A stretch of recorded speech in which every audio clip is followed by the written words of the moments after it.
ठरलं तर मग ही मालिका प्रेक्षकांनो आता खूपच अशा मस्त मनोरंजक वळणावर येऊन थांबलेले आहे.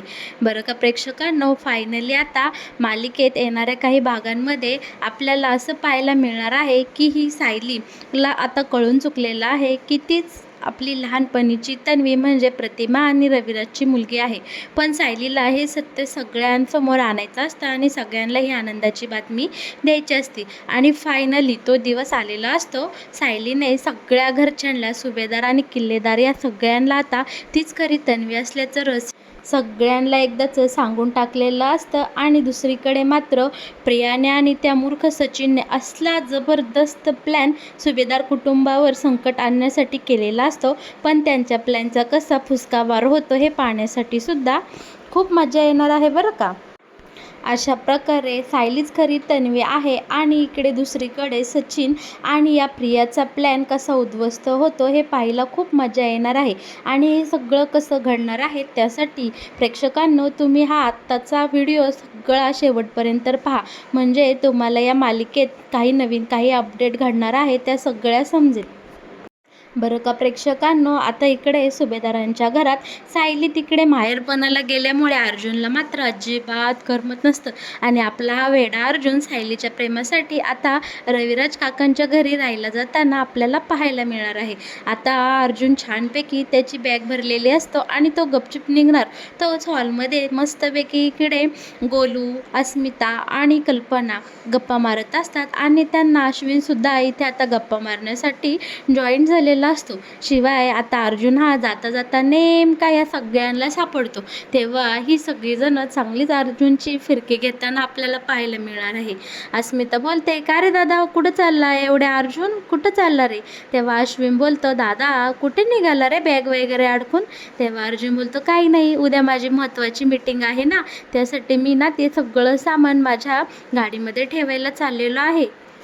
स्मिता बोलते, खूपच महत्त्वाची मीटिंग आहे बरं का, आणि त्या मीटिंगसाठी कपडेसुद्धा कोणते घालायची ते ठरवलं आहे आणि ते सुद्धा बॅगेत भरून ठेवतो काय कारमध्ये नेऊन. आणि आता इकडे अर्जुन चांगला रेड हँड सापडलेला ह्या सगळ्यांना असतो. आता मग काय, आई तर कोलीत ह्या सगळ्यांच्या हातात मिळालं असतं. आता अश्विन, कल्पना आणि आसमी खूप म्हणजे खूप अर्जुनला चिडवतात.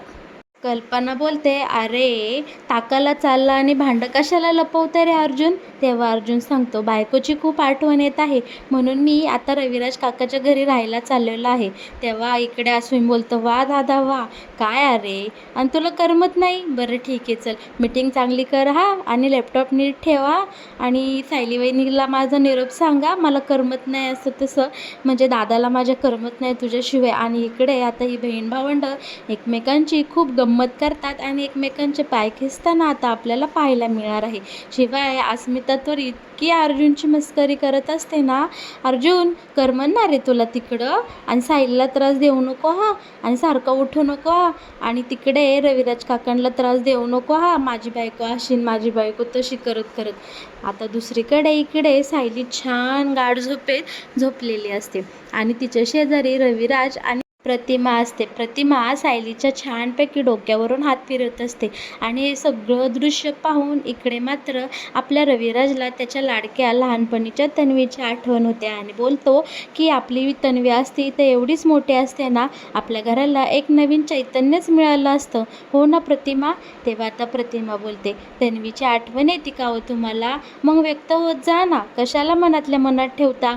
मलाही छान वाटतं. ठीक आहे, ती भेटू अगर नाही भेटू, पण तिच्या आठवणी काय आपल्या मनातून जाणार आहे का?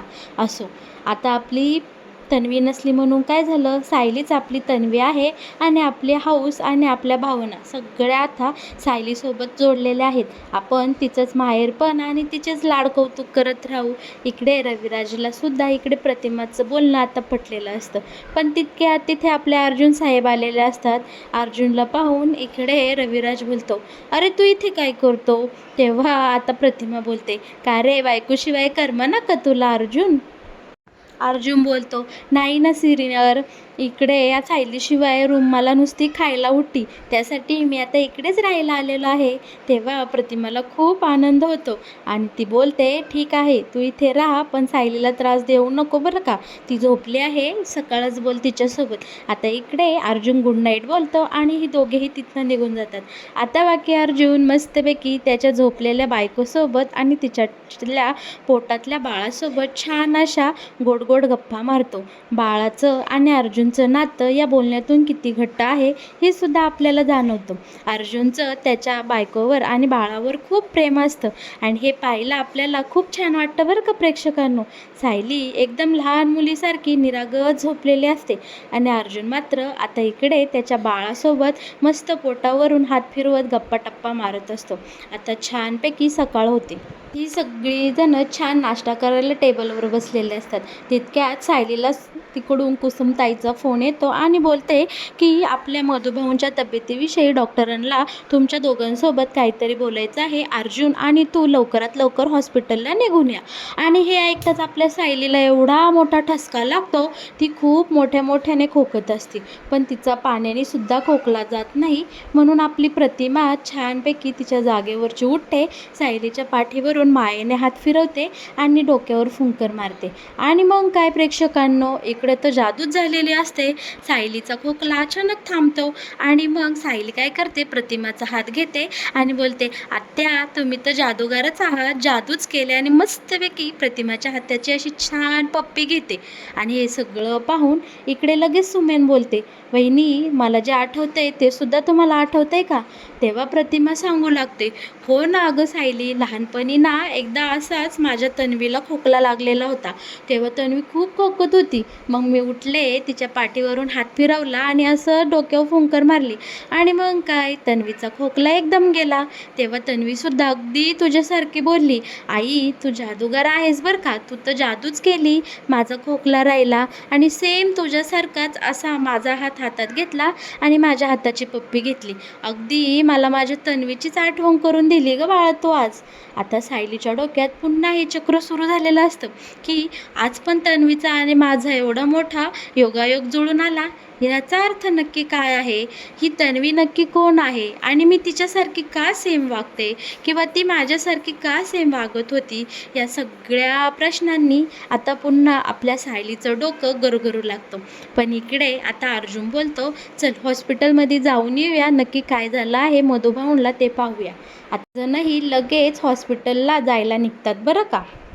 दुसरीकडे जेलमध्ये हा सचिन या नालायक प्रियाला भेटायला गेलेला असतो. सचिनच्या डोक्यामध्ये खूप काही शिजत असतं.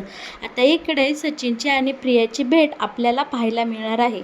आता प्रिया सचिनला बोलते, का रे दीक्षित, कसं काय तुम्हाला भेटायला आला? तेव्हा आता इकडे सचिन सांगू लागतो, माझा आणि अस्मिताचा डिवोर्स झाला फायनली आणि या बहीण भावांनी माझ्याकडून खूप सारी पोटगी मागितली आहे. आता ती मी कशी देणार? तेव्हा प्रिया बोलते, एवढे पैसे द्यायला आहे का रे तुझ्याकडं? तेव्हा सचिन बोलतो, मी अख्खा घाण जरी राहिलो किंवा स्वतःला जरी विकलं ना तरी एवढा पैसा माझ्याकडं नसणार आहे. मला आता या अण्णांनाच लाडीगुडी लावून एवढा पैसा त्यांच्याकडनं घ्यायला लागणार आहे.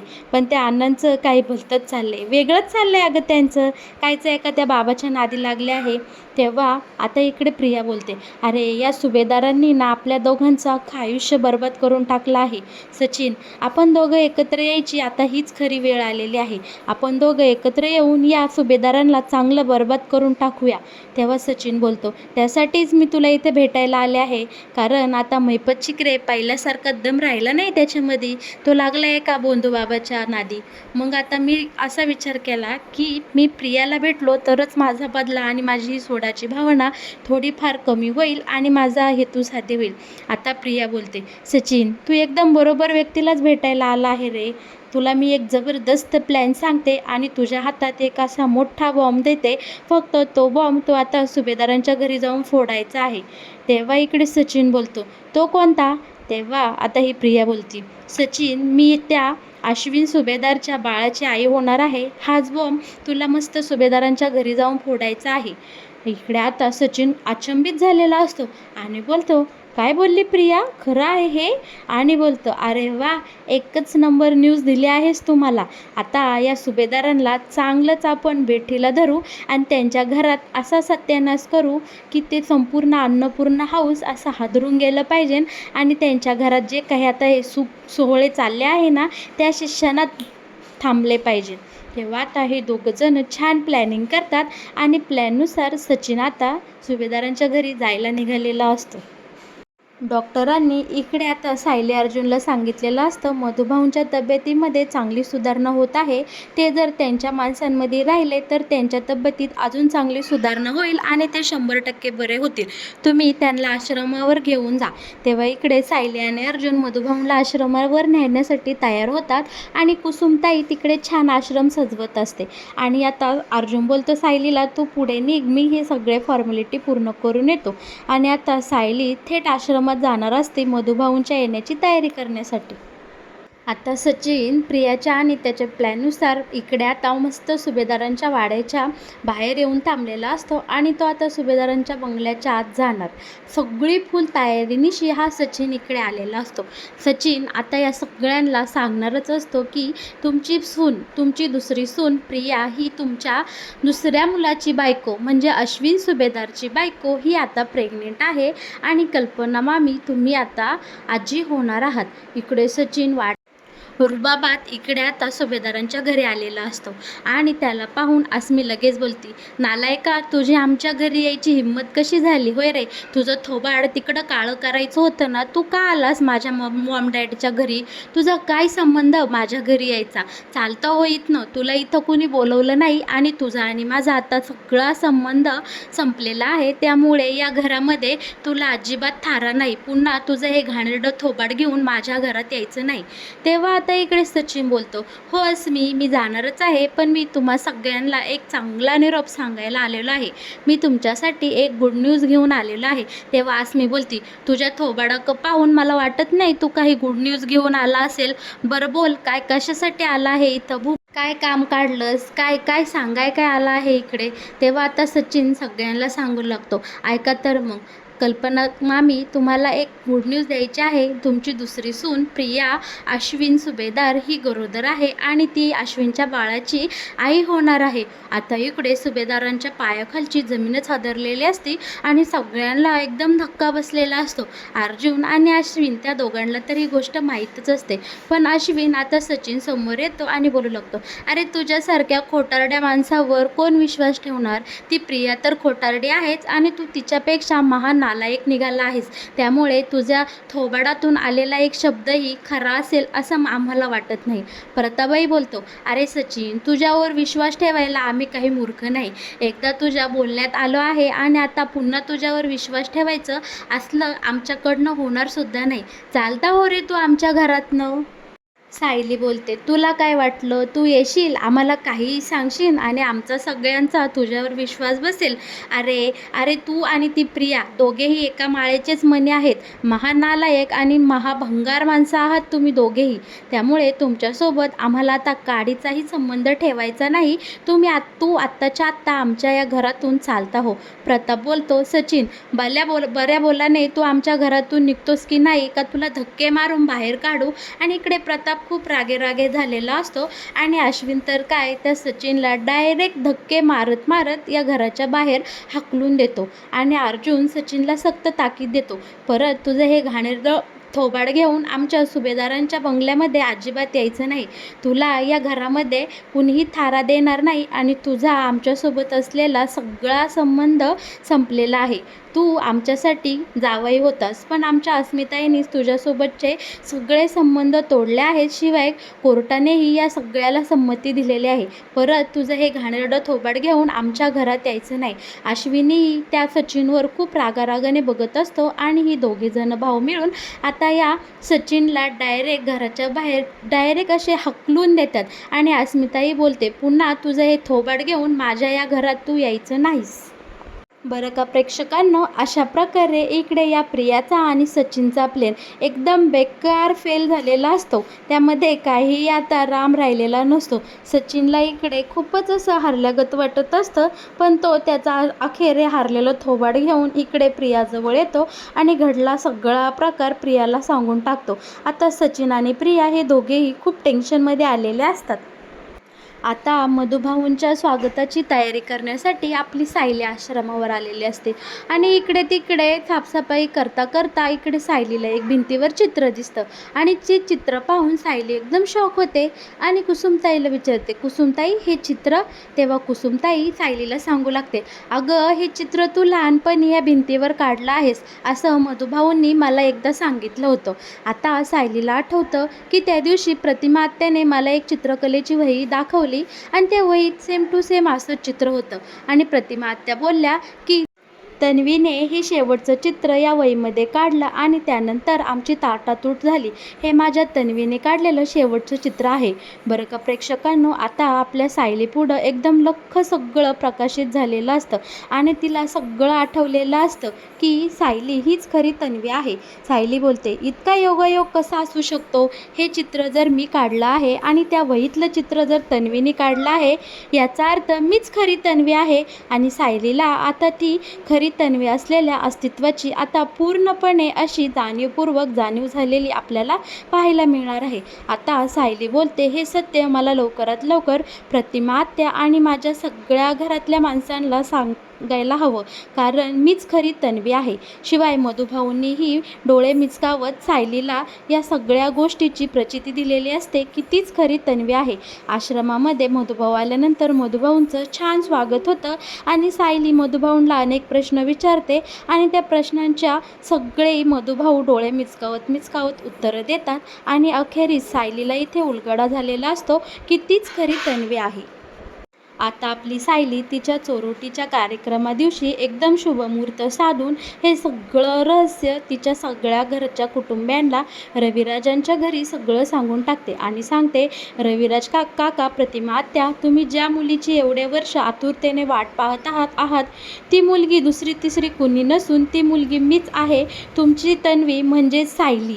तेव्हा आता इकडे घरामध्ये एकदम सगळे खुश होऊन जातात. अर्जुन बोलतो, काय बोलते आहेस बायको? तेव्हा सायली बोलते, हो, या सगळ्याचे माझ्याकडे अनेक पुरावे आहेत आणि मधुभाऊंनीही मला डोळे मिचकावत या सगळ्या प्रश्नांची उत्तरं अगदी अचूक दिली आहे आणि मला अनेक दिवसापासून छोट्या तन्वीचे भास होतात. शिवाय प्रतिमा आत्याच्या आणि माझ्या अनेक सवयी सारख्या मॅच होतात. या सगळ्याचा मला खूप त्रास होता आणि मी या सगळ्याच्या मुळाशी गेले तेव्हा मला कळलं की मीच खरी तन्वी आहे, म्हणून माझ्या या सगळे योगायोग इतके तन्वीसोबत जुळत होते.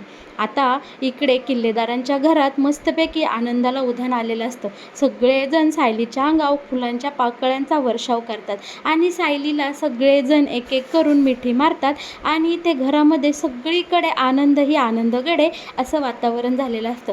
प्रतिमा आणि इकडे रविराजच्या इतक्या वर्षाच्या तपश्चर्येची फायनली त्यांना आज फळ मिळालेलं असतं आणि त्यांची लाडकी मुलगी आज त्यांच्या समोर उभी असते.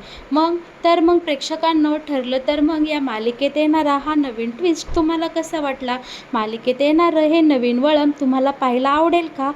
ह्या मालिकेचे असेच नवनवीन अपडेट जर तुम्हाला सगळ्यात आधी पाहायचे असतील तर आपल्या या चॅनेलला तुम्ही नक्की सबस्क्राईब करा आणि मालिकेत येणाऱ्या या नवीन वळणाबद्दल तुमचं जे काही मत असेल ते आपल्या कमेंट बॉक्समध्ये नक्की लिहून मला कळवा.